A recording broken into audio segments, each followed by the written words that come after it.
The lights in the studio were dim, the cameras rolling, and the audience hushed as Chris Cuomo leaned forward in his chair, his voice steady but laced with fire.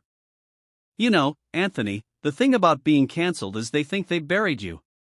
But in reality, they've only planted a seed." Anthony Scaramucci, seated across from him, nodded slowly, a faint smile tugging at his lips. His eyes held a glimmer, part pain, part resilience, part defiance. This wasn't just an interview. It was a reckoning, a raw and unfiltered conversation about survival, redemption, and the power of standing back up after the world tries to knock you down. From the very beginning, the story unfolded like a storm. Both men had tasted the bitter fruit of public humiliation.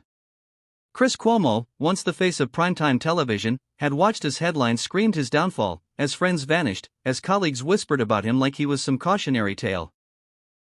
Anthony Scaramucci, the mooch, had been torn apart on an international stage, mocked for his brief but explosive stint in the White House. They were men branded by scandal, chewed up by the machine, and spit out into the shadows. But tonight wasn't about the past, it was about how they crawled out of it. Chris began with his story. He recounted how, after the network turned its back on him, he sat alone in his living room, scrolling through hate-filled comments that branded him a fraud, a liar, a disgrace. He spoke of the silence that filled his home after the cameras stopped rolling, the way his phone no longer buzzed with invitations or praise. "I felt invisible," he admitted, his voice cracking just slightly. For a man who had lived his whole life in the spotlight, suddenly being unseen was crushing. Anthony leaned forward, his own scars visible in the tremor of his voice. He spoke of betrayal, how he'd been cheered on one day, only to be torn down the next. He remembered the sting of headlines mocking him, the sting of being reduced to a punchline. "It's like being shoved off a cliff you didn't even know you were standing on," he said. "And when you hit the ground, the people you thought would reach down to pull you up, they're nowhere in sight." The audience listened in silence, their faces etched with empathy. This wasn't political theater. This was human.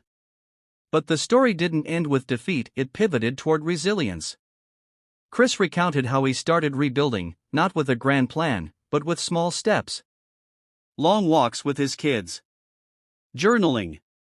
Therapy. Nights of staring at the ceiling until dawn, wrestling with the question, who am I without the world's approval? And slowly, piece by piece, he realized the answer, I am more than their labels. I am still me. Anthony nodded fiercely. He, too, had found a way forward, not by chasing back the spotlight, but by creating new light of his own. He threw himself into his businesses, his writing, and his family. He turned the pain of rejection into a deterrent.